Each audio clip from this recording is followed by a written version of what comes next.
السلام علیکم، بخیر راغلو، ډیر ښه راغلو اس فاطمہ مروت ولاگ میں ویلکم۔ اور آج میں آپ لوگوں کے ساتھ بہت ہی مزے کی ریسیپی شیئر کرنے والی ہوں، اور جو ریسیپی ہے وہ ہے چکن بون لیس وائٹ ہانڈی، اور بہت ہی جلدی بننے والا اور کھانے میں بہت ہی زبردست ہے۔ اس کے لیے میں نے 3 عدد پیاز لی ہیں اور بہت ہی کم چیزوں میں بنائی جاتی ہے۔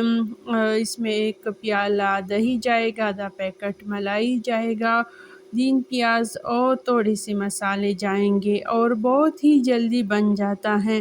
اگر آپ لوگوں کے پاس یہ پیکٹ والا ملائی نہیں ہے تو پریشانی کی کوئی بات نہیں، اگر آپ لوگوں کے ساتھ گھر کی ملائی ہو تو بھی بہت ہی زبردست بنتا ہے۔ اور اس کے لیے آپ تھوڑا سا آئل پہلے سے کم ڈالیں، کیونکہ گھر کی ملائی میں تو آئل بہت زیادہ بعد میں نکل آ جاتا ہے۔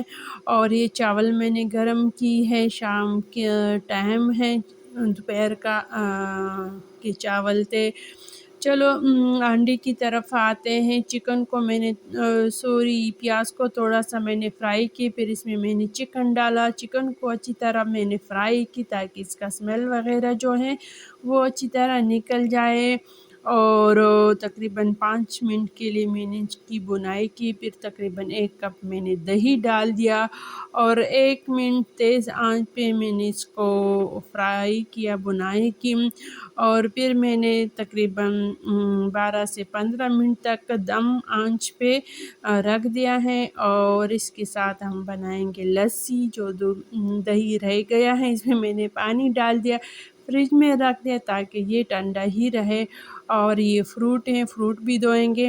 کل سے بس اسی طرح پڑا تھا، پھر میں نے کل بھی سوچا تھا کہ بس نکالتی ہوں دھوں گی تب رکھوں گی، لیکن بس کبھی کبھار ایسا ہو جاتا ہے کہ میں سستی کر لیتی ہوں کاموں میں۔ کچن کی ساتھ ساتھ صفائی بھی ہوگی، کچھ شام کی چائے کے برتن تھے وہ بھی دھوئے ہیں، اور کچن کی صاف صفائی بھی ہوگی۔ ویسے جب میں کچن میں آتی ہوں تو ساری صفائی، کھانا، کوکنگ سب کچھ کر کے جاتی ہوں، اور جب کچن صاف ستھرا ہوتا ہے تو کام کرنے میں مزہ کچھ اور ہوتا ہے۔ یہ فروٹ دھوتی ہوں، ویسے تو بچے بھی خود دھو لیتے ہیں فروٹ، لیکن وہ صحیح طرح نہیں دھوتے۔ اور فروٹ وغیرہ میں تو جب درختوں پہ لگے ہوتے ہیں اس وقت اس پہ اسپرے کیا جاتا ہے انسیکٹس کے لیے، کیونکہ اگر اس پہ اسپرے نہ کرے تو اس میں کیڑا لگ سکتا ہے۔ تو پھر میں چاہتی ہوں کہ خود اپنے ہاتھوں سے اس کو اچھی طرح دھو کر فریج میں رکھوں۔ اگر ہم اس طرح فریج میں رکھیں تو فریج میں جگہ بھی کم گرتا ہے، اور یعنی کم جگہ لیتا ہے، اور ایک دوسرے پہ کانوں پہ ٹیسٹ بھی نہیں پڑتا۔ اگر میں ہانڈی رکھوں تو ہانڈی کا ٹیسٹ نہ فروٹ پہ پڑے گا، نہ فروٹ کا ٹیسٹ ہانڈی پہ پڑے گا، کیونکہ اس کو میں نے ڈھکن رکھ کر رکھ دیے ہیں۔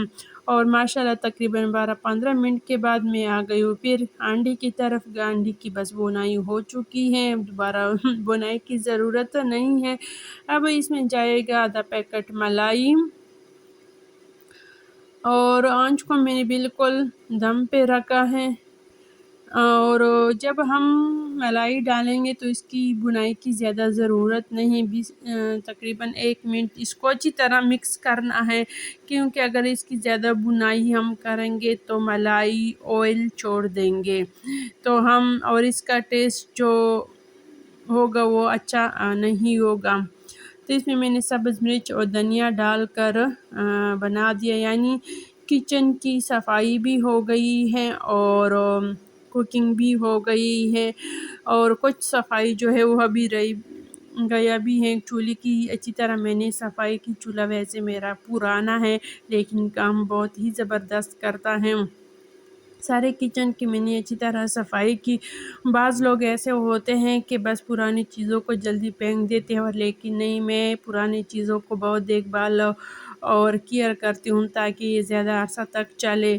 اور صفائی جو ہے وہ پرانی چیزوں کو اگر اچھی طرح صاف کرے تو وہ بالکل نئے جیسے لگتے ہیں۔